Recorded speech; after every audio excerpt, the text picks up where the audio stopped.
Hey, welcome, Town Hall Academy Tribe. Carm Capriato here. Now, if you're new to my channel, please click on the subscribe button, then on the bell to be notified when we release great new content that you can use. And every video is released as a podcast that you can listen to mobile. Just go to remarkableresults.biz/subscribe. Enjoy the Aftermarket's original and only single subject weekly forum, the Town Hall Academy. Enjoy.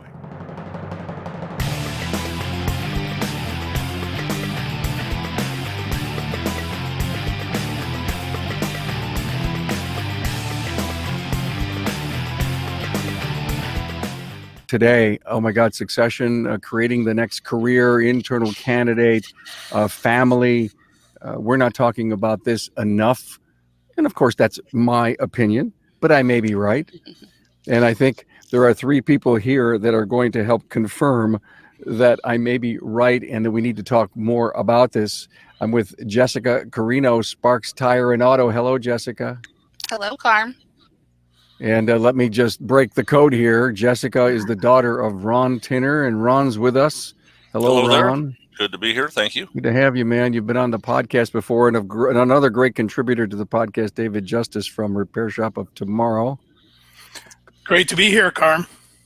Good to have you, Dave. In fact, I think I threw this out at you, and I said, hey, what client may you have that can come here and share as much as they're willing to share about, how you make succession work inside of a family business. And of course, this is an internal family candidate, which makes it unique and different versus an internal non-family candidate or selling on the outside. But how many, raise your hand out there in the audience, how many, are in a family business? And how many are in first or second generation? And what's the stats that we go out to second and third generation, and how terrible those stats are that we succeed the business, no matter if it's family or not family. And we've got an awful lot of great things to talk about here. And I want to get going here in a sec. But first, let's talk about Shopware, great supply partner here to me. Stop spending time chasing customers. Shopware's leading shop management system is helping shops like yours generate more profit per ticket with less time on the phone. Break away from your legacy system and implement a completely contactless workflow today. Get started at getshopware.com. And does your social media truly represent your shop, or is it just plain vanilla generic posting? Well, it doesn't have to be that way. Experts at Shop Marketing Pros listen and create social content that connects you to your community on the web at shopmarketingpros.com. Okay, everyone, we're back from my great sponsor notification there. Let's jump in this thing. Ron, I want to go to you first. And if you don't mind, and if you say, hey, Carm, that's a little too personal, I get that. But I think we've got to get in the weeds a little bit to explain to the industry why it's critical and important. But did you ever, Jessica or Ron, ever assume that you knew what your dad wanted to do? Or did you know with Jessica that you would have loved to see Jessica do this? I mean, the other person's intentions, the communication piece, I think is so critical here. I'll start with that one. I would tell you that early on in life, she showed no interest in the family business. She wasn't ever mechanically driven. She went to college to take life in a different direction. She graduated college during the Great Recession. She came back home. She came to work for us. And within a very short period of time, you could just tell that she was absolutely enthralled in the business side of what we do, not the repair side. After watching her, so I would say take the reins in some of the positions that I used to have to do all of it, as a lot of business owners do. I watched her grow, and I just decided that this is something we needed to discuss, because I didn't inherit this business. I bought this business from a gentleman that I worked for 15 years. He had the same mindset. He came to me 5 years before retirement and said, here's what I think we should do. So we got involved 5 years out and made a plan and moved on. I've got more time to work with Jessica, so we put it in place quite a few years ago, so we know when I'm going, where the money will be to pay me, and so on and so forth. But you gotta, if you see somebody, whether it's family or not family, if you see somebody you think should have that position and may want it, you got to talk about it very early on, because this isn't something you can just make happen in 6 months' time. In most cases. How about your side of this, Jessica? Well, when I graduated college in 2008, I had a degree in geography and architecture. So I wanted to go into home building, and we all know what happened to the housing market. So there was no positions for me with the degree that I had. So thankfully, Dad brought me on, gave me a job so I could support myself. And I'm very thankful for that. And as I like to tell everybody, he never got to get rid of me. It's stuck with me now. I loved the position I was in. I started in marketing, and then kind of moved on to the bookkeeping, CSR side. And now I'm learning all of the business aspects, have been for a few years now. And that way he can eventually move out and I can take over everything that he does. Jessica, take me to the day that you and your dad sat down and he said, hey, maybe it's time. I can't remember that far back. You're testing my brain. But it's something that I had already been thinking about. So when he brought it up, it was a no-brainer. It was a no-brainer because you had already felt that it was the right thing to do. That you just were hoping that Dad one day, me and Dad could sit down and have that conversation. Correct. I was waiting for him to bring it up. Waiting for him. Ron, was it an uncomfortable thing for you? No, actually, the first time I brought it up, excuse me, was just a typical Sunday dinner, sitting around enjoying the afternoon, and I just told her, I think this is something we need to talk about. For me, it's a matter of those who know me. I'm not afraid of the day I check out. Never know when that day is going to be, but I want a plan way out ahead. Hopefully I'm here for a long time, but if I'm not, I need to know that all the people that work for me, as well as my wife and daughter and granddaughter, are all taken care of. So that plan needed to be taken care of right away. So you were really thinking someday down the road, what was it that you, yeah, I know she's your daughter, but what was it that said, you know, I think this is going to work? What did you see? Her ability to just jump right in and take over, actually throw ideas at me. I've been doing, you know, at that point, I've been doing it for 10, 12, 15 years, and I thought I had it all figured out. And she'd say, hey, what if we did this? And I'd go home and think about it and say, you know what, that's a great perspective. This girl is already starting to think about 10 years down the road. We need to get together and figure this out. So she's got a great business mind.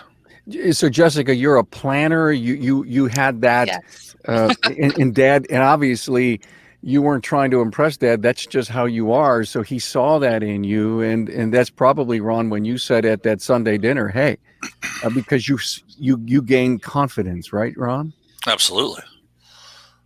You know, everybody wants to know. I think everybody wants to know that if something happens or when you're ready to move on to something else, like now the coaching side of life, I know that I can leave. My boys all have a career that they're not going to have to worry about being in jeopardy because business slows down. Nothing changes if you do this right.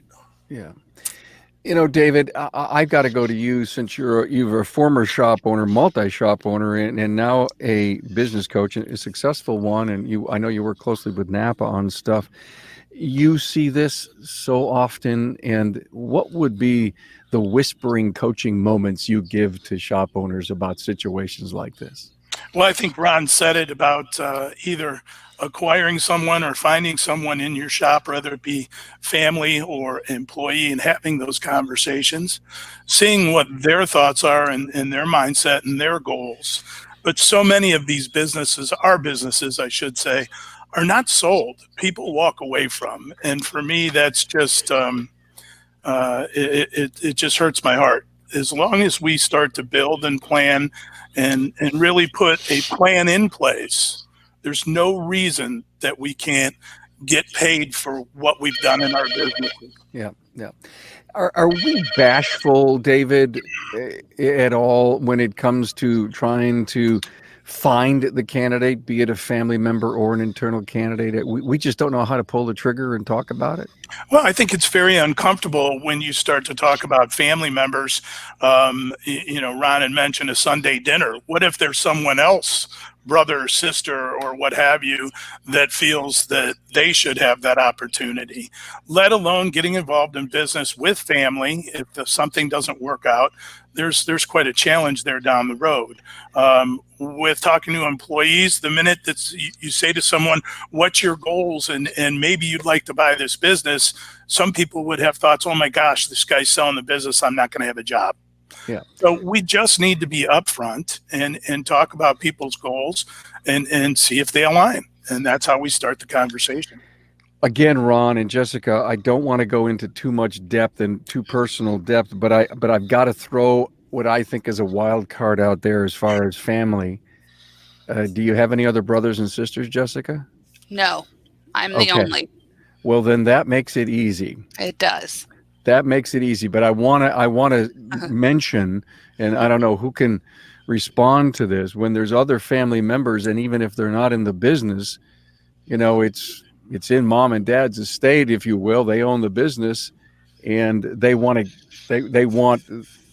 one of the siblings has shown interest, and they think it's the right thing to continue the business, but there's other, if you will, quote unquote, shares.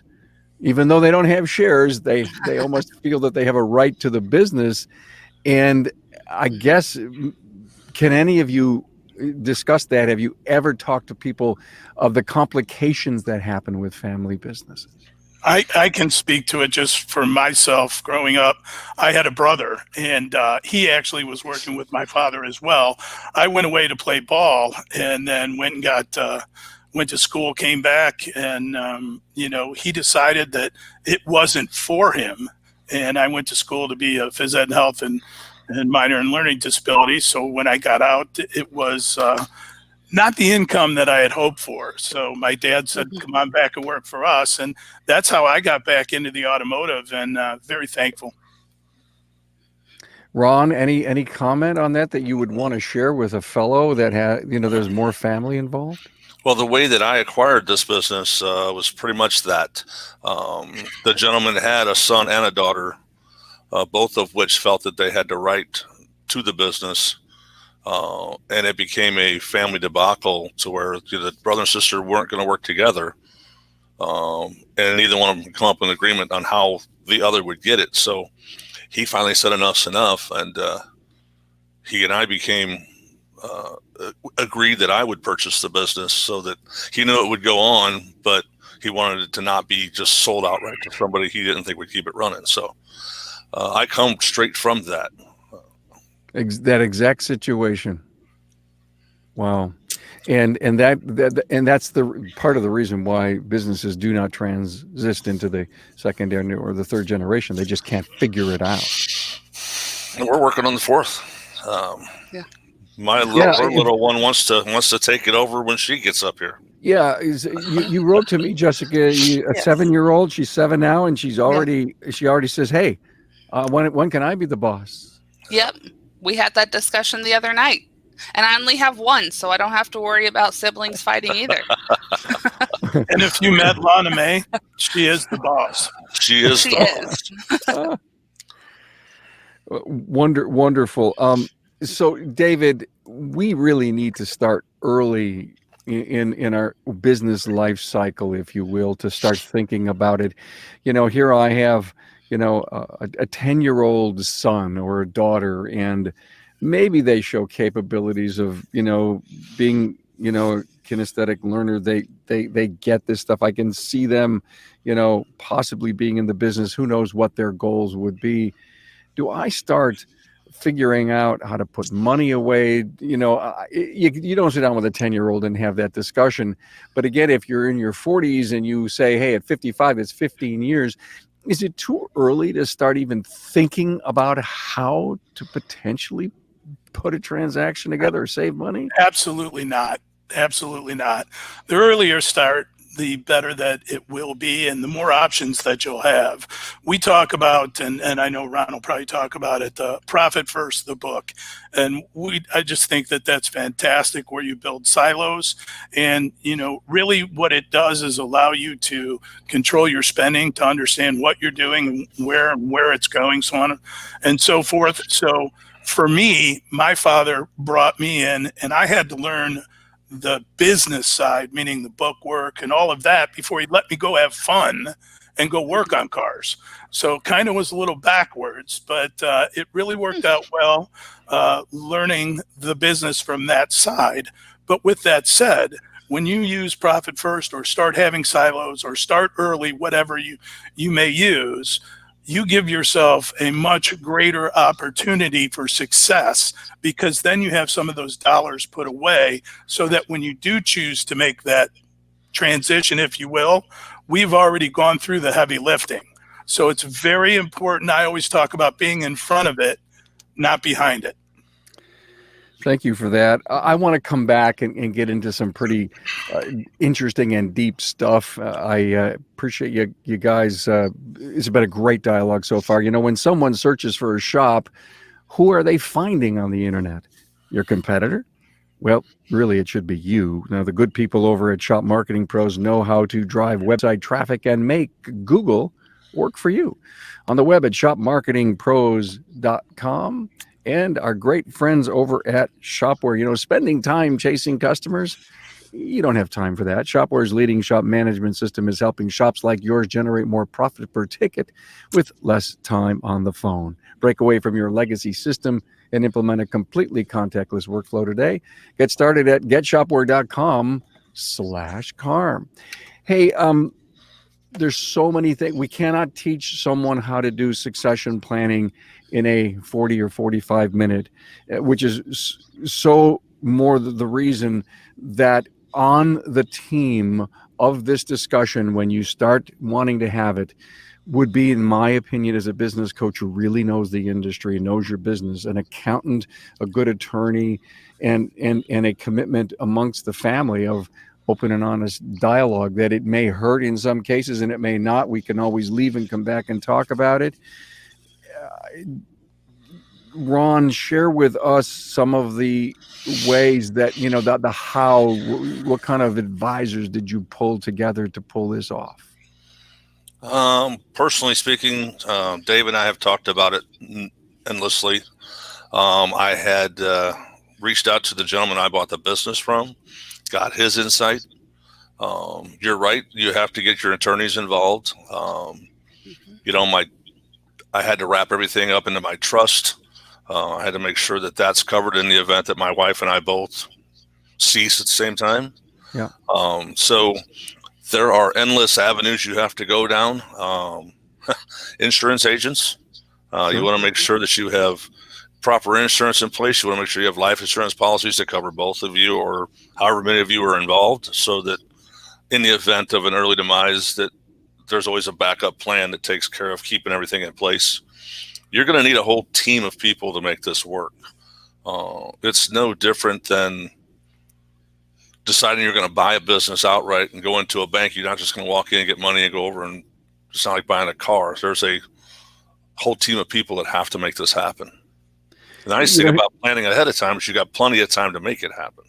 Ron brings up such a great point. It's probably going to be one of the most difficult business decisions you're going to make, and some of the longest, hardest, toughest. I guess the word is decisions again, because you cannot be lackadaisical. You cannot be lazy about it. Such an important transaction that this is your baby. And, Jessica's the heir apparent, even though she's only one child in the family.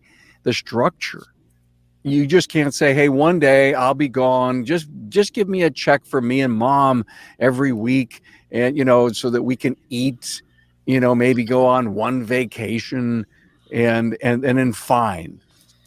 And then all of a sudden they find out years later that there's no real transference of equity or anything, because they didn't pay attention to some of the details. Jessica, for you, was this kind of wow, I can't believe it. We're talking to lawyers, we're signing documents. We've got a plan. I have insurance on my life that goes into the business if I'm not here. Was this all like strange to you?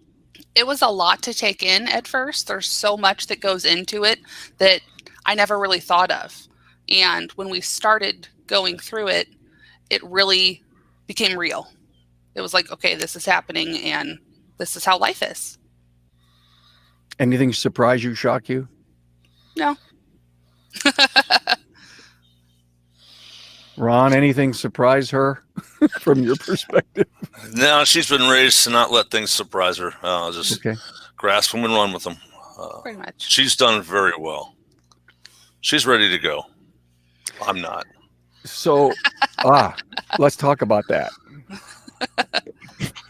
So you became a part-time coach working for Dave in his great company, and that seems to be one of the plans that shop owners are doing. They're watching the transition happen, but they're deciding to, I don't know, pay it forward inside the industry. I was a technician for 35 years.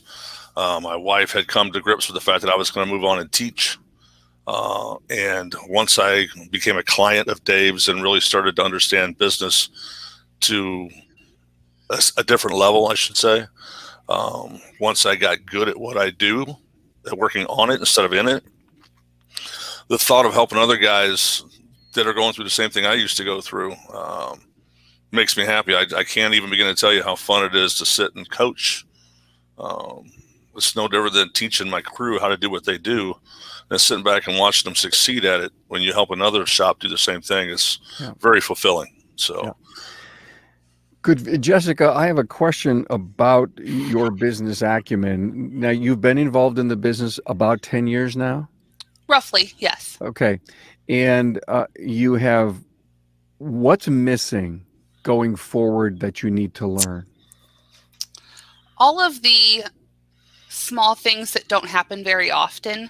So, when we have to go to the accountant's office or go to the attorney, that happens so very few that I don't have enough practice in it yet. The day-to-day paperwork, the day-to-day running the shop, I've done that for the last 10 years. I'm good with that. It's the things that he does that I may not know about that I still need to learn. What are you doing that Dad doesn't do well? A lot. No, I didn't mean that to be a nasty question at all, Ron. No, I think you absolutely. guys understand How where long's I'm the going. show? The list is I long. would say before I came on full time back in 2009, he had never done any marketing before. And that's something that is completely different in our business today. That is one of our main focuses that we do every day. And that's really not his forte. That is what I handle. And then I've taken on all of the bookkeeping as well. So there's times where he hasn't had enough practice in it in the last 10 years that I have to help him. So it kind of makes me feel good. And if I could just mention one thing, maybe a little organizational skills. Jess is very, very organized. She knows her numbers inside out. She knows her software management system inside out. She's going to do fantastic. Thank you, Dave. That's great. Dave, let me stick with you here for a minute. I've spoken to some former owners who've done transactions with internal candidates, but non-family. And part of the plan over a 5 or 6 year period is they earned equity into the business and put money away. And I want to go back to putting that money away here in a minute. But one of the things that was included in the deal, if you will, the contract, the agreement, was that they were going to have a business coach that person. They had a business coach there, and they just said, hey, now you've got a new client, and that's going to be my successor. How important is that?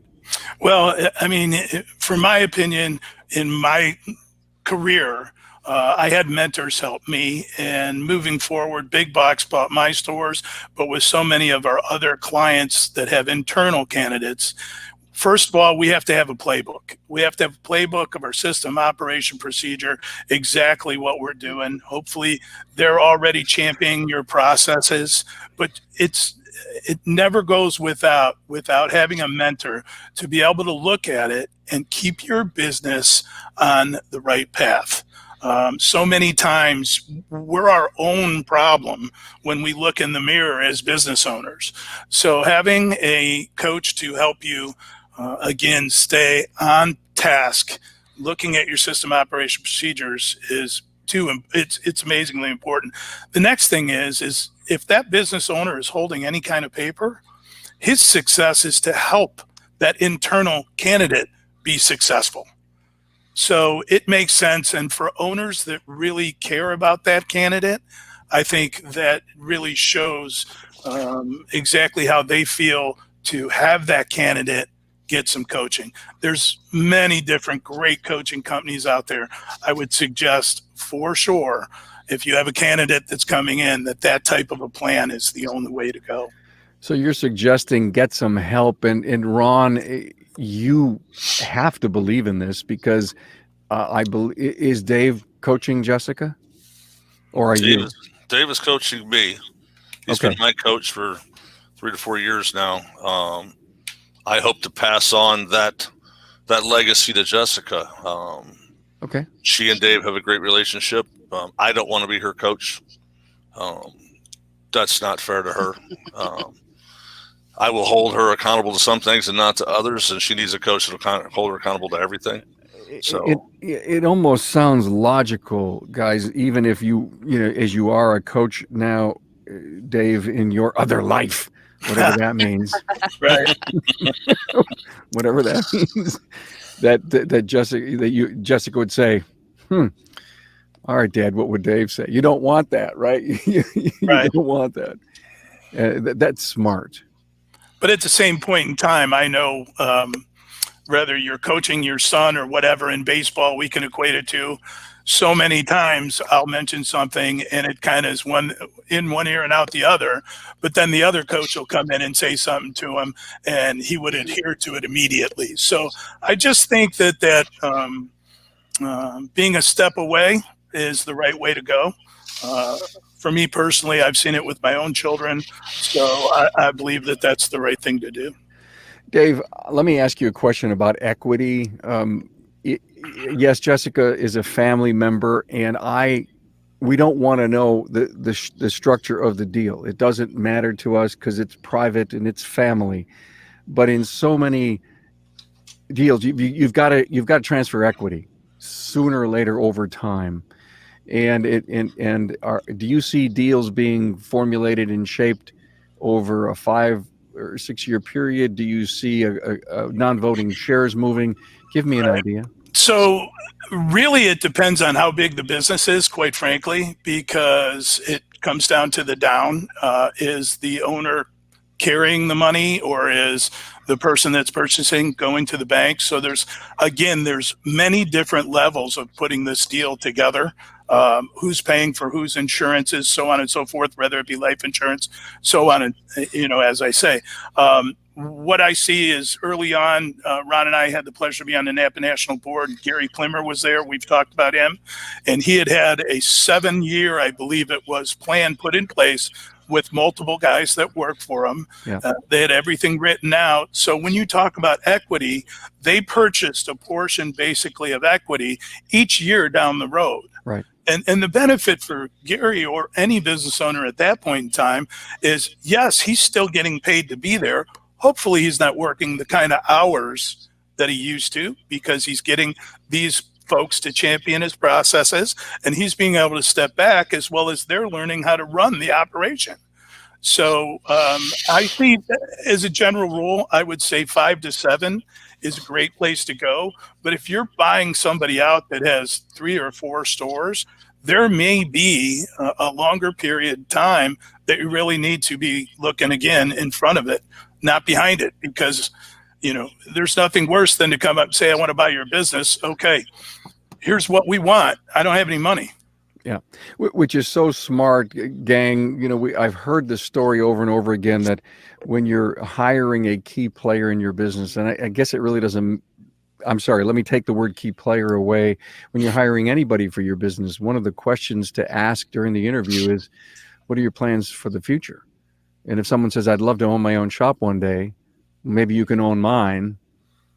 And if that discussion continues each and every half year, when you're sitting down and doing a personal review, a 360 review, you could almost help shape the individual's budgetary crisis. I mean, if you really want to own your own shop one day, you just can't leave whatever you're doing today without any money in the bank. So if you're saving for your own future someday, well, then start saving, because you never know.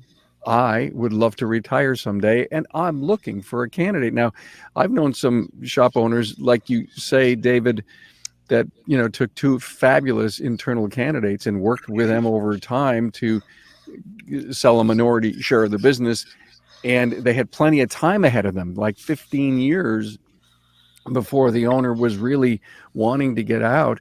And you talk about a smart long-term move. And Ron, I don't know how your original transaction went. Was it a quickie? Was it like 5 years, or did you just have to come up with the money? And when you bought yours? 5 years. It was 5 years. Okay. Mm-hmm. All right, great. And was there any repercussions on the backside from the former family at all? No, actually, we're still very close to this day. So okay, good. It all worked out very well. The length of time you put in up front greatly, I think, minimizes that in the future. Good. Jessica, let me put you on the spotlight here for the finance, the accounting side of the business, and your learning curve on, for example, key performance indicators. Absolutely. When I came on, I knew nothing about KPIs or what KPI even stood for.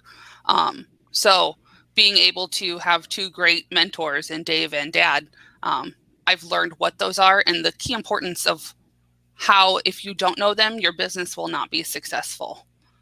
You have to know why it's important to be efficient and be productive and track those numbers so that you can have the highest performing shop to your possibilities. Right. Was your dad a shop owner and then realized one day he needed to be a business owner? I would say yes. He worked in the business a lot longer than he should have, and now he works on the business where he should be. What a great thing to teach her on. Mm-hmm. She saw the hardships for a lot of years before somebody finally prodded me enough to get me out of the back shop. So. And who was that? The guy that's sitting right on the screen next to me. Yeah. He did a good job of finally convincing me to step back. So you'll hear it from your peers endlessly, but man, you got to get a coach in your life to teach you that you got to get away. So Dave, is that a recurring theme with your clients to get them, up and off the counter, out of the bays and in the back office, or at least in the leadership CEO role? Without a doubt. And I think any coach will tell you that's one of the biggest challenges. We have, 95% of us are technicians, and we haven't really gone through the education and learning the business side. So once the owners really step out of working in the business and start to work on the business, what's amazing is how quickly they can find out I can make way more money managing my business than working in it. And then once they start to have some of those wins, it becomes more and more apparent to them that, yes, I'm doing the right thing. I need to find the right talent. I need to put system operation and procedure in place and get people to champion our processes. And now I'm a business owner, not someone that owns a job. There you go. Yes. Hey, got it. Hey, guys, let's take one more break and give a shout out to my sponsors, and then we're going to come back and we're going to talk about money. Shopware wants you to wow your customers while keeping your distance. We're still worrying about social distancing, staying 6 feet apart. Now, Shopware's innovative technology will help you move cars through safely and efficiently. Completely digital workflow allows your customers to review, approve, and even pay for the repairs all in one place. Request a demo at getshopware.com/carm. And your customers want you to do what you say you're going to do. It should be the same with your marketing company. Shop Marketing Pros listens, cares, responds quickly, and does what they say they'll do. Contact Kim Walker on the web at shopmarketingpros.com. Tell her Carm sent you. Tell her, Carm sent you. That's right, Carm sent you. Hey, let's jump into some money issues here, okay? You were talking about, the Profit First book and, putting money away in specific accounts. Ron, again, without, telling us too much and keeping it as confidential, did one day you say, hey, let's put some money away so that we can do this? Was it you telling Jessica to put money away, or were you just letting the business figure out how to fund this? Ideally, I don't know if every situation will be the same, but for us, it's a matter of she puts money in and we match a portion of that as the business to give her ample time to, when the day comes that I've agreed to leave, she can give me a percentage of the money up front and then pay me over time. You I would said hope most something business owners realize. Go ahead. My God Almighty, you just said when the day comes. So don't tell me, but is there a date on the calendar? There's a date in my life when I turn 60. I don't plan to be here anymore. And are you going to just say, Dad, it's time? I can say that, but he probably won't listen. She thinks it's time already. Yeah, absolutely. I tell him he can work from home. It's okay. I love what's going on here. I don't mean to be a referee, and I'm not. But what I heard is, hey, Dad, I'm ready. And Dad says, really, but I'm not ready to slow down yet. I mean, it's my baby. And, it's almost like, the baby's still a teenager. And yet there's an adult ready to take over the business. Have you had that discussion amongst both of you? As to when I leave? No, about she's saying, hey, slow down some more. I want to take a stronger rein. Oh, yeah. She's very good at supporting Dave and pushing me out a little more every week. She rides me to work more from home, spend more time. I'm still the 5 a.m. till 6 p.m. kind of guy. Yeah. She would prefer to see me. Go ahead. I just want to say, and how many hours do you need to be there? Maybe 2 or 3, if that. If that. It's just a matter of, when you've done this for almost 40 years, it's hard not to. It's hard not to just come in and do the thing. I mean, my wife gives me crap every day. She says, hey, you built an office here. Why don't you use it? Because I drive into work every day. That's what I do. I was talking to Mike Tadich the other day, and he was telling me that he's an FT kind of guy, a full throttle, and so am I. And Ron, it sounds like you are too. Absolutely. And when you're a full throttle guy, what do you replace it with? And you almost have to create, like your wife says, you've got an office here. Maybe you can learn to play store from home. We're quickly trying to build that other side of my what I'm doing with my future. So once we get that ramped up, I won't have as much time for here. So I'll have to use that office at home. And Jessica, would it? Are you warm to the fact that you want this transition to happen? Oh, absolutely. I felt like that for a while. This is still his baby. It has been for many years, and I know he's not mentally ready to just step back 100%. So a little bit at a time, and that's fine. Whatever we need to do. How often are you two discussing the succession plan and or your grooming process in the business? I think, in everyday conversation, there's something that we discuss that you don't even realize. It's not like we plan to sit down and discuss it, but just in general conversation. We're together 10 hours a day. I spend more time with my dad than I do my husband. So nothing off the table then in your discussions. Right. Got it. let's talk about money. We started to talk about money, but let's dive a little more headstrong, David, into the silos and putting money away, earmarking, like we discussed in the book Profit First. Sure. Well, as Ron said, some of the things that they've put forth is that he's putting money into a silo, as well as Jessica's putting money into a silo. By the way, that's really smart. By the way, really smart that you're matching what company funds to Jessica's personal funds. Is that what you're doing? Correct. Good. So you can almost lay that out as part of someone's compensation package as well. But when we're in front of it, not behind it, and we're doing this, there's just so many opportunities that are made by those dollars being in those silos. Whether you want to move the sale up sooner, or it needs to take a longer period of time. But at the same point in time, you have to come down and have that plan in place of exactly what that business is going to be worth. Have you gotten the business evaluated, so on and so forth? There's a million different prices that people talk about what you get on EBITDA and 3 times, 5 times, 7 times. All of that has to be discussed. The plan has to be put in place. And then I always move it backwards and figure it out. We need X amount of years. We have to put this amount of money put away, so on and so forth. And we build a plan. Just like you're going to build a plan when you go in, a business plan when you go to buy a business. Mm-hmm. I just wrote something down that I have to ask you all here in a moment, but I want to come back. I want to kind of put a bow on this, and I have a really important, I think for myself, an important question to ask. I want to go and give one more final shout out to Shopware's management or Shop Marketing Pros. So sorry about this. Your customers want you to do what you say you're going to do, and it should be the same with your marketing company. Remember, Shop Marketing Pros listens, cares, and responds quickly and does what they say they'll do. Shop Marketing Pros on the web.com.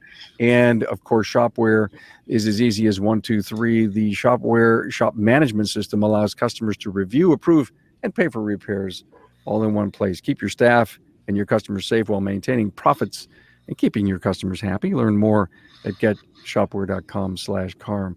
Okay, look at you said something about EBITDA.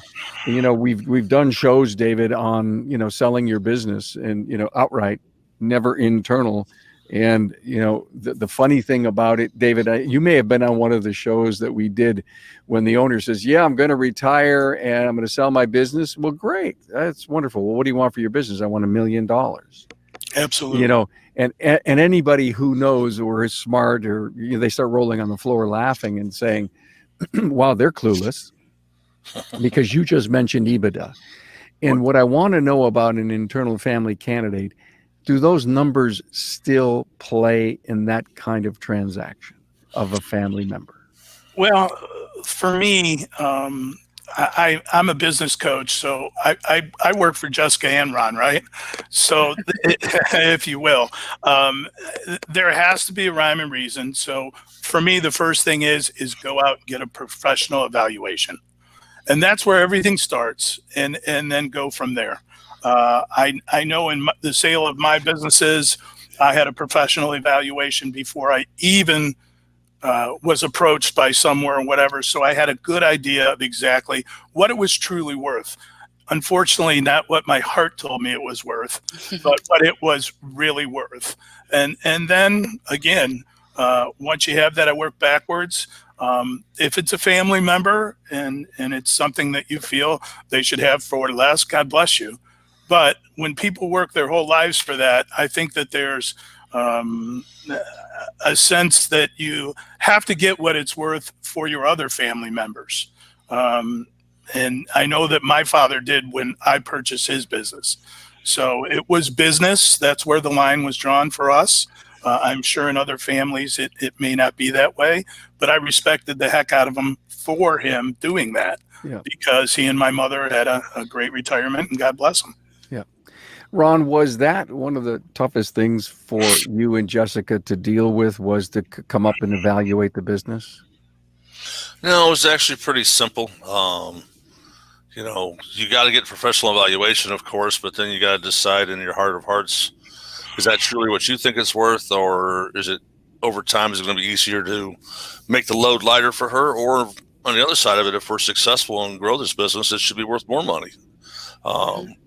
The ultimate decision has to be, if you're going to carry the note, how long you're going to carry that note. The other thing, that selling to a family member, and Dave will get not happy with me for saying this, but when you sell a business, you're basically selling a cash flow. That guy's buying cash flow. When I'm selling to my daughter and I have a pre-decided plan and I know this business is successful, the extent of that cash flow is not as important to me. So I reinvest a lot of money into my business. I buy a lot of equipment. We're very technically driven. I don't have to worry about having to explain to somebody where all that money went every day, because she's part of it. She knows what's going on. She's not an outsider coming in. The candidate that's going to teach your business needs to be involved in those purchases if they're going to be an internal candidate, so they realize what they're getting. For me, determining the number was easy. She knows I won't let up on what I do, so I'm going to continue to make this place as big as I can make it. The number we agreed upon 10 years ago will be a very small number when the day finally comes, in comparison to where the business is at. Well, you got a rocket ship of a dad there, Jessica. Very true. And you said that Dave would take exception with your opinion that that cash flow wasn't it. But Dave, let me ask you this question. Shouldn't it be different for family? Again, I just have to go back to my experience.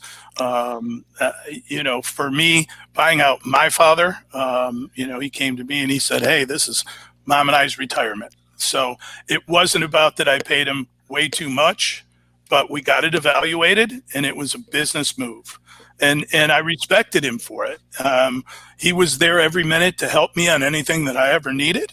So it wasn't, you know, hey, I got my money, we'll see ya. I love my father dearly. Each situation when you're dealing with family is different.